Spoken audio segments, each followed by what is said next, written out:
Have you stopped mid-purchase and asked yourself, why is everything more expensive? You're in the shopping, the cashier is cashing, you say, hold up a second. I just see my amount keep rising and this is in the budget, right?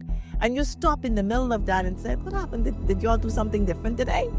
Mid-shopping, you see how tariffs are affecting your wallets. What if disruption is an invitation instead of panic? What if disruption is an invitation instead of panic? Instead of panic, choose pivot. Instead of fear, choose reinvention. We can always reinvent ourselves. Some businesses are moving towards local sourcing, digital services, and reshoring operation. Creativity thrives when an old system is shaken. I remember the other day I heard this story on the internet where somebody went shopping or bought something from another country, and they saw that they purchased it and it was $300 more than they thought it would be. Wouldn't that just shock you? When you experience something like that, don't you need to reimagine your response? Because in that moment, in that initial situation, you're like, what? Something that was seemingly, let's say, $100 is now $400. No one expected that. But that story was going around on the internet. And then everyone saw in real time how things can change overnight. What do you do with that, right? So, we're talking again about opportunity in crisis. You know that business idea that you had? You know that idea to write a book? You know that idea to lean into your creativity? You know that thought, that nudge keep coming to you to say, do this, do that, do more? You are now at that point where you will need to lean in and come up with more creative ideas of earning income, of increasing your income, of increasing the way you look at things. How can you now navigate a lifestyle that you want in becoming more creative with your earning power? Okay, it's not enough to just sit on your laurels and say, boy, my salary covers it all and then some. You now need to say, how can I make additional income? Without or having to work 200 hours. In this information age, you can now say, how can I pivot? How can I start this business? How can I start a blog? How can I maybe add on another service to your business? It's all is not lost in the war on tariff, in the shop prices increasing, in just listen, inflation. All is not lost.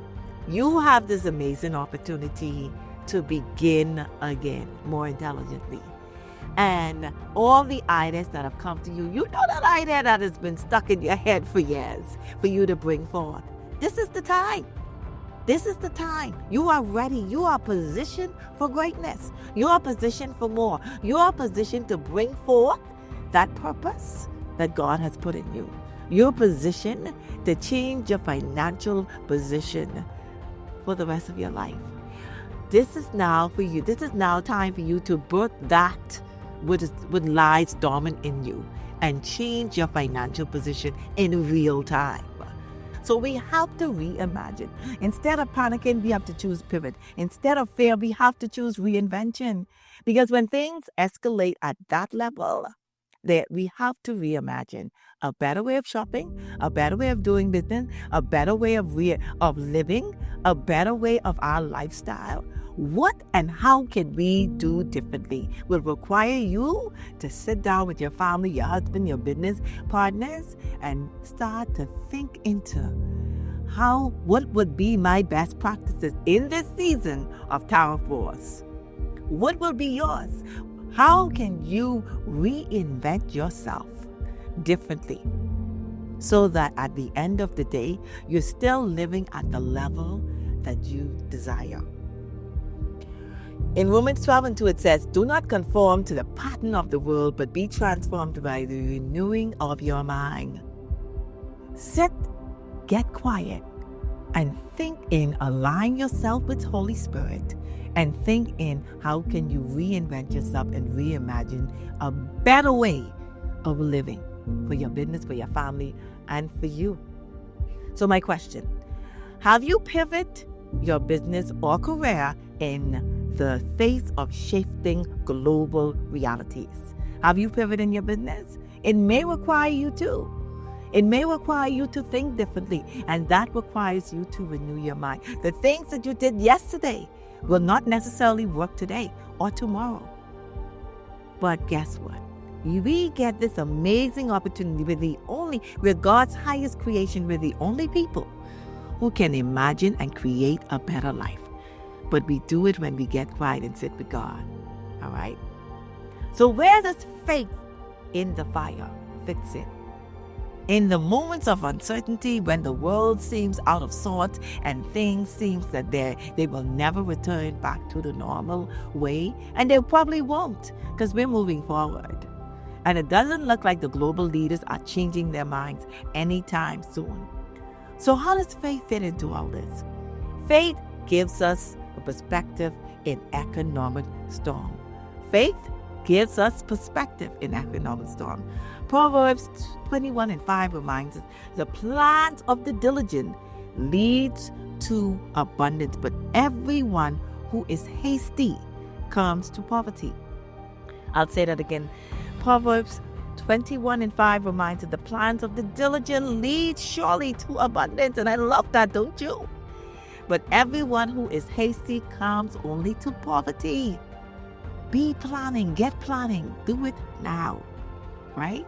We can't afford to make hasty decisions. We need spirit-led wisdom. We need spirit-led patience. We need radical faith in times of uncertainty. When we weren't welcome to the table, to the global table of decision-making of the tariffs, we need to be spirit-led. Faith is taking the first step, even when you don't see the whole staircase, says Martin Luther King Jr. And in this season, there may not be a staircase, but there will be a step forward that we can take when we're being led by God's Holy Spirit. So my question to you, are you leaning into God's wisdom as you navigate economic uncertainty? Are you leaning into God's wisdom as you navigate economic uncertainty?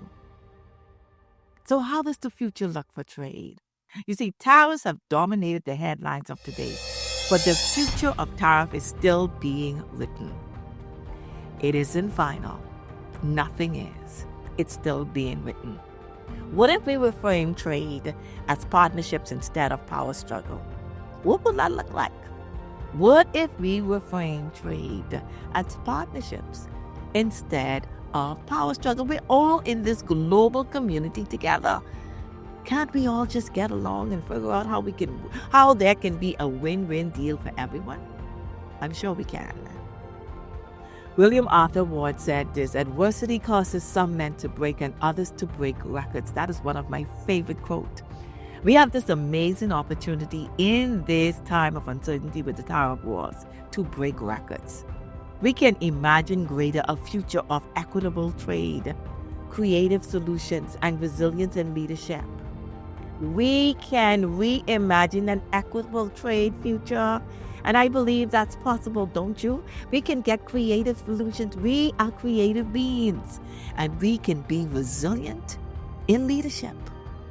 So question again, what's one mindset shift that you can make today to imagine greater in your business, in your leadership, in your everyday life? What's one mindset shift that you can make today to imagine greater, a better business, a better lifestyle, a better leadership, a better everyday living for you, for your family, for your friends, for everyone that's assigned and associated with you? How can you reimagine better?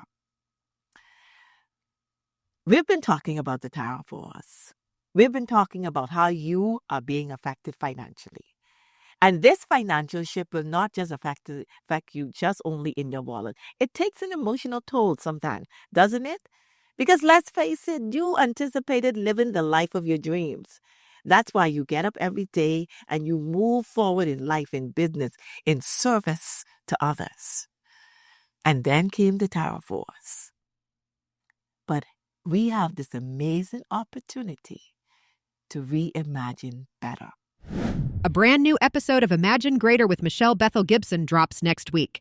All of the surrounding events that has to do with this amazing court trial of Sean P. Diddy Combs. Combs, a music mogul, a cultural icon, a billionaire with a B, but also a man with broken beginnings. Cassie, the face of her testimony. You see, Cassie's story is more than just celebrity gossip. It's a testimony of survival, and it's a testimony of courage. She was one of the brave ones. Success doesn't erase pain. Sometimes success amplifies it. What will it profit a man if he gained the whole world but forfeits, loses his soul? Subscribe or follow to get notified.